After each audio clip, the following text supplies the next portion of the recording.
সঙ্গে আমি মধুবন্তী শুরু করছি সংবাদ সারাদিন। আর শুরুতেই যে খবরে নজর রাখবো, ভোটের মুখে পশ্চিম মেদিনীপুরে বিজেপি নেতার যে গাড়ি, সেই গাড়ি থেকে 24 লক্ষ টাকা উদ্ধার হয়েছে আমরা জানি, এবং নাকা তল্লাশি হচ্ছে।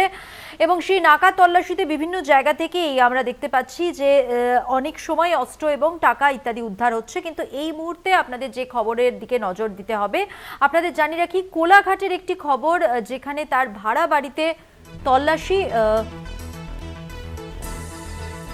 কোলাঘাটে শুভেন্দু অধিকারীর ভাড়া বাড়িতে তল্লাশি, পুলিশি তদন্তে অন্তর্বর্তী স্থগিতাদেশ দেওয়া হয়েছে।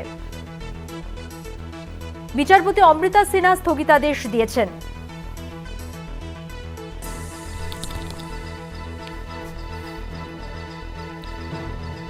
কোলাঘাট থানায় এফআইআর। আপনাদের জানিয়ে রাখি, শুভেন্দু অধিকারীর ভাড়া বাড়িতে তল্লাশি এবং তদন্তে স্থগিতাদেশ দিয়েছেন বিচারপতি অমৃতা সিনহা।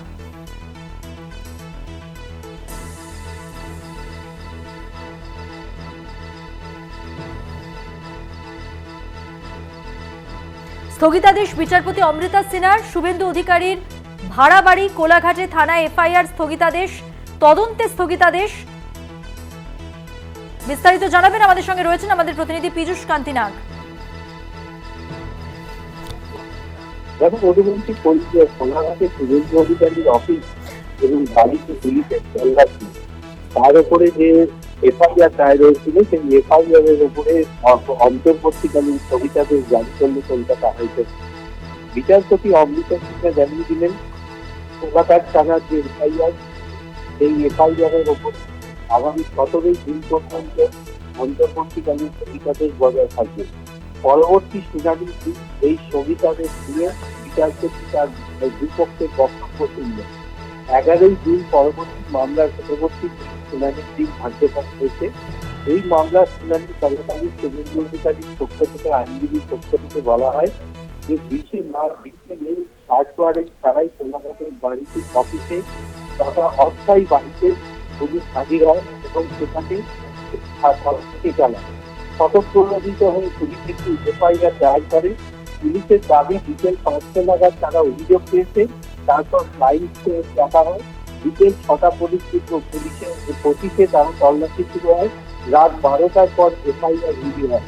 যদিও কোনো ফ্লাইং স্কোয়াড আসেনি বলে শুভেন্দু অধিকারীর তরফ থেকে দাবি করা হয়।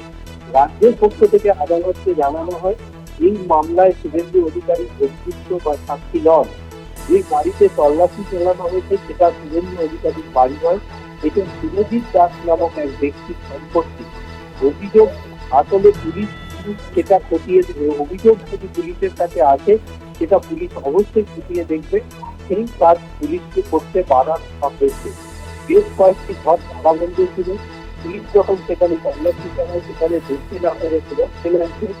এটা যে বাড়ি বা পার্টি অফিস, সেই পুলিশ পায়নি। হ্যাঁ পীযূষ কান্তি, দেওয়া হয়নি। বিচারপতি মন্তব্য করেছেন, অভিযোগ পেয়ে পুলিশ চলে গেল। সেক্ষেত্রে পুলিশের উচিত ছিল অনুসন্ধান করা। কয়েকটি ট্রেন দেখা যাচ্ছে যে পুলিশ অভিযোগ পেয়ে চলে গেছে। একদমই পীযূষ কান্তি, তুমি আমাদের সঙ্গে থাকো। আরো একটি গুরুত্বপূর্ণ খবরে আমরা নজর রাখবো।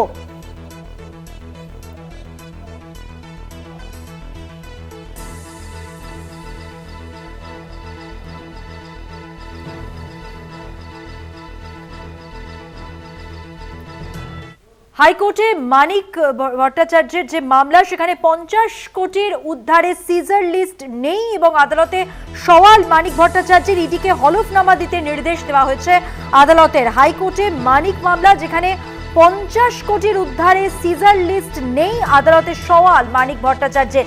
কি হলো আদালতে জানবো, আমাদের সঙ্গে রয়েছেন আমাদের প্রতিনিধি পীযূষ কান্তি নাগ। পীযূষ কান্তি,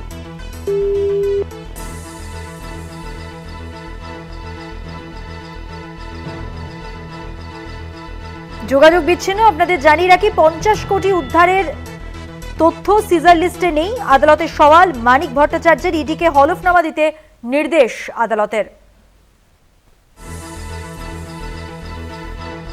নিয়োগ দুর্নীতি মামলায় মানিক ভট্টাচার্যের সওয়াল আদালতে। 50 কোটি যে উদ্ধার হয়েছে তা সিজার লিস্টে নেই। ইডিকে এই প্রসঙ্গে হলফনামা দিতে নির্দেশ আদালতের।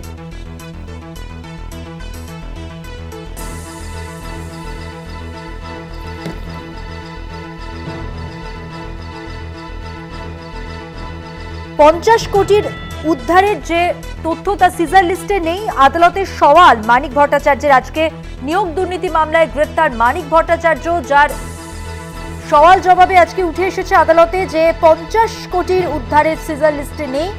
ইডিকে হলফনামা দিতে নির্দেশ দেওয়া হয়েছে আদালতের পক্ষ থেকে।